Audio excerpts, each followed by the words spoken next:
Well, that was a really fun intro. Now to some information on the game. Hey everybody, thanks for watching my review of Gunsmoke for the NES. So I was trying to think of a game that Gunsmoke was most like, if you had to explain it to someone who's never played. And at first I thought of Contra, but actually it's more like Smash TV. Like Smash TV, it's a top-down shooter. Like Smash TV, you can get upgrades that help you kill your enemies easier. And like Smash TV, there's enemies and projectiles coming at you from all different directions at all the same time, and it's very stressful and it makes your head want to explode. It's really great. I touch on that a little bit in the gameplay footage, which you're going to see in a bit. But yeah, if you loved Smash TV, you're going to love Gunsmoke. Now, unlike Smash TV, Gunsmoke is a scroller. It's not a fixed top-down. And unlike Smash TV, Gunsmoke does not have all the blood and all the gore and all the kooky humor. Yet that does not take away from the gameplay footage. So yeah, now I'm going to leave you with a little bit more information about the game. Gunsmoke, made by Capcom, was released in 1988 for the Nintendo Entertainment System. It was designed by Yoshiki Akamoto. Akamoto, prior to working at Capcom, worked at Konami in the early 1980s. Two notable titles he was involved with making at Konami was Gyruss and Time Pilot. Once he made the move to Capcom, a couple of his notable titles there was Final Fight and Street Fighter 2. He was also involved with 1942, Forgotten Worlds, Sun, and Sidearms. Gunsmoke was originally an arcade that was ported over to the NES. The arcade was originally out in 1985. There are a few differences between the arcade version and the NES version. Some of it is the music changed a little bit. Only 6 out of the original 10 bosses were featured in the NES version. You are able to buy items using your score as currency. There are a few other things as well. Some of the boss names were changed. The Wingates used to be just a father and 2 sons. Now it's a whole gang of people after you. Personally, this stuff is kind of boring and doesn't really matter, and who really cares, because quite frankly, I think you really are just concerned about the gameplay and how good the game is. So let's cut to the chase without further ado. Let's check out some gameplay footage. So here we go. Here's the gameplay footage for Gunsmoke. To start off, they're going to give you a little introduction on what's going on in the game. Your hero coming to save the town from the evil Wingate gang. It's kind of cool they did this, because back in those days, it really wasn't common for them to tell you anything about the game. If anything, you might get a few tidbits in the instruction booklet, but even that was kind of rare. So it's cool they went the extra mile and told you what was going on a little bit. One thing you'll notice when the game starts up, the graphics are very good, especially for the time. Very bright colors, bright, vibrant, crisp lines, and a lot of detailed work done. Also, the music is pretty amazing too. I'd say this is one of the best examples of good music in an NES game. Maybe Metroid withstanding, perhaps. But here you go. As you'll see, you'll pick up money here, which goes towards your score. You use your score as currency, and in a little bit, you'll see you can buy items with them. You can also pick up rifles, which I just did there. You can max out on 4 of them, which increases your gun's firepower, which allows you to kill enemies quicker. Not all of them take 1 hit. The boots, you can max out on 4 as well, which makes you move faster, which is all important in a game such as this. This is the kill everything on screen item, the POW, which is awesome in games like this. And you basically shoot the barrels, and that's how you reveal the items. There's a horse you can get, which is awesome because now it takes 4 hits to kill you instead of just 1 when you're by yourself. When your horse has 1 shot to go, it begins flashing. That means it can take 1 more hit. Here's where you can purchase things. Ammo goes towards the guns you buy.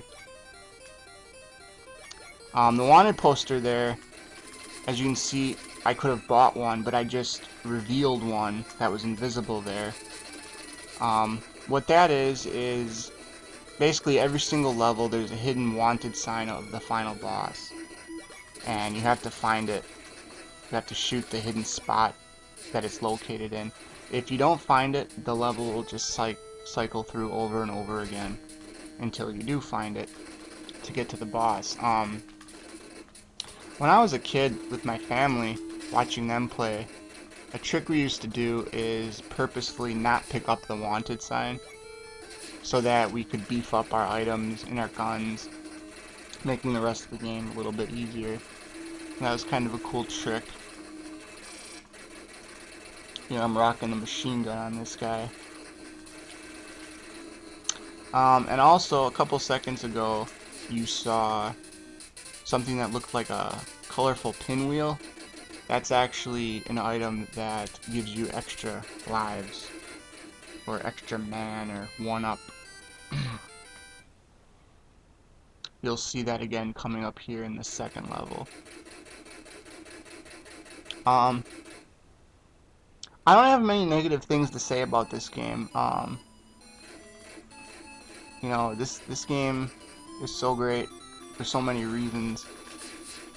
But for no other reason, it's just fun to mow things down in repetition. Now, that's why a lot of people like fighting games a lot. But this is just such rapid succession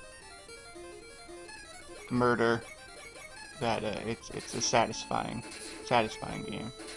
Like I said, it's very similar to Smash TV, outside of the fact that the screen scrolls.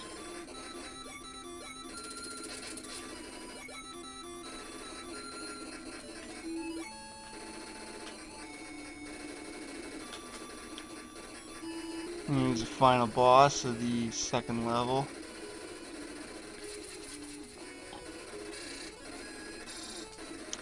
And if you're wondering, I mean, in a lot of these shots, I'm actually using the machine gun, but I consider myself pretty good at this game, and I have the regular pea shooter, there's the 2 handguns, and I'm not using the NES Max or the NES Advantage or anything like that. I'm just hammering the buttons extremely fast. Here I'm rocking the Magnum gun. And this level's where things start to get really ridiculous, with all the projectiles being shot at you and all the directions the enemies are coming from. But that's half the fun of this game, is just trying to figure out how to get out of these situations. And it gets ridiculous when you have like 6 guys coming up from behind you and 4 from each side and 3 coming from the top. But that's what's fun about it.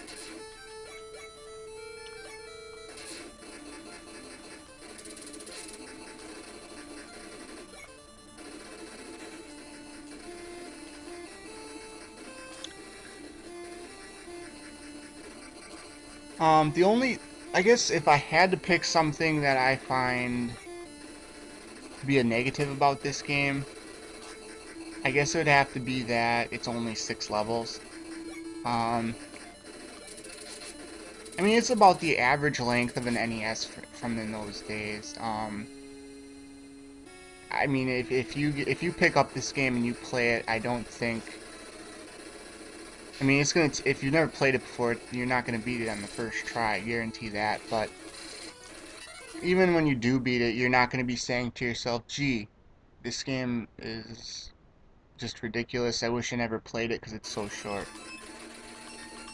Um, I mean, it's a satisfying length, but it definitely has you wanting more. Just being 6 levels. Um, this was, as I said, an arcade, which came out in '85, and I think the original had 10 levels.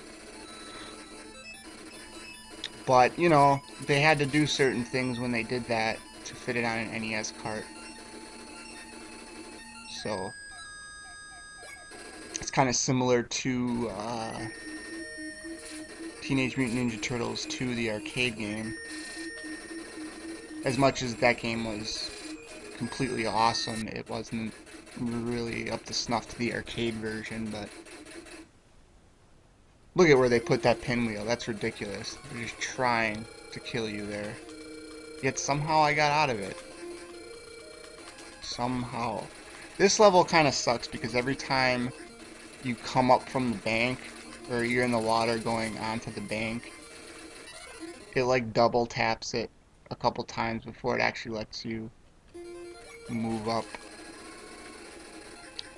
But yeah, I mean, this game is fantastic, especially if you love shooters. Like, you owe it to yourself to play this game. Um, should definitely check it out.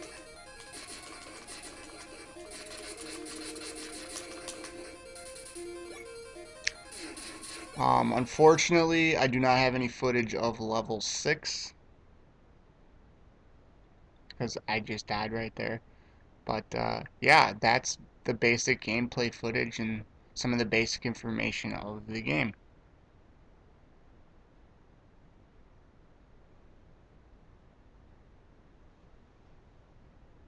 So, I have a little bit more information for you. If you really want to play Gunsmoke and you don't own an NES, you don't have to go around and buy one. It has actually appeared on many systems since.